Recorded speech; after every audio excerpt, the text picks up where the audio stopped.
Hello and welcome to Keynote Design Tutorials. Today we're going to be talking about some of the basic shapes that we have built into Keynote. We're not going to get into some of the more advanced topics like changing points on the shape. Over here we can make this shape editable and change the 3 points. We'll talk about that in a different episode.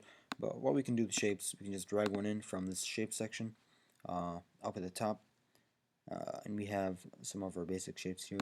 We have a square, change the width and height, of course. Rounded rectangles. These are like rectangles, except we have rounded corners. You move this green slider to change the radius of the corners. We also have triangles, of course. We have ellipses, stars. We can change the thinness of the star points or the number of points. Million points. Okay. We also have dialog boxes. We can move the dialog point. We can change the width of the dialog point, and we can change the radius of the corners of the box. Now there are a lot of important attributes for every shape. We have a bunch of other shapes that we're just not going to worry about. Feel free to explore them, but they're just not as useful. Like for example, this diamond over here, you can just create with a square by rotating it 45 degrees like this in the range section. Okay, so one of the first important topics on shapes is the fill. We have advanced image fills. These apply some kind of image. Over here we have a leather-like image on the square. We can change the scale, how much is zoomed in. You can put your own image if you just drag one in here to this box. You can change the color that's applied to the image. Make it pink. You can set it to have no fill. This is sometimes useful when you want to have a shape that kind of contains other shapes. But that's more of an advanced topic. Color fill, you can just have a normal color. Gradient fill, which is a mix between colors. And then if you want to have more control over the gradient, you can just have an advanced gradient fill. Move these sliders around. Let's say I want to have a lot of pink on the top and then I want to have it change. You can change the way the gradient acts. Flip the colors. We also have a border, so we can apply a line, different types of lines, dotted lines, dashed lines, a bunch of stuff. We can change the color of the line and the thickness of the line over here. Very useful.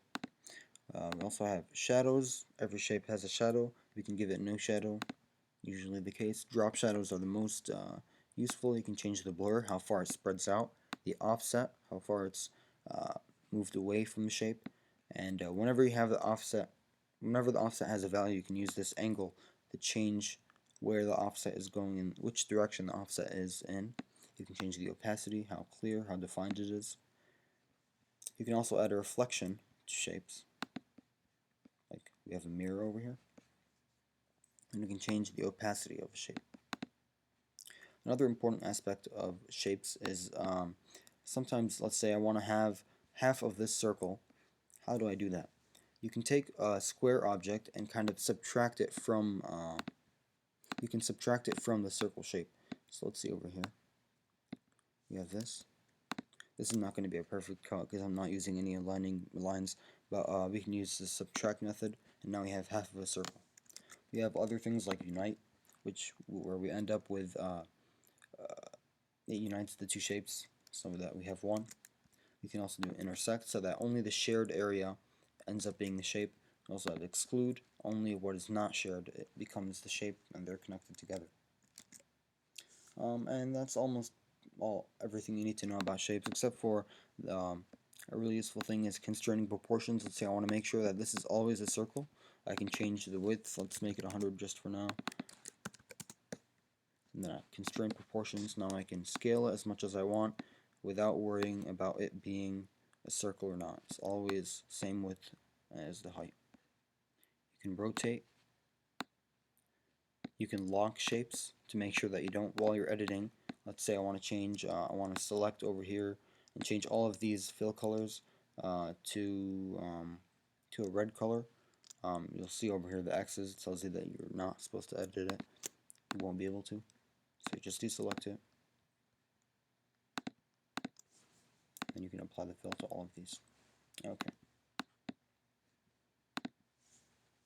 You can also set the text color and the text values. for what text goes inside the shape. If you double click on a shape, you can say hello, and then change the font, change different styles for the font, make it bold, italicized, size of font, and color of font. A lot of different things you can do here. And with so many options, it makes it really easy to design complex icons and images. So just getting used to shapes and their different attributes makes you much better with design with Keynote. Thank you very much for watching this episode. See you soon. Bye.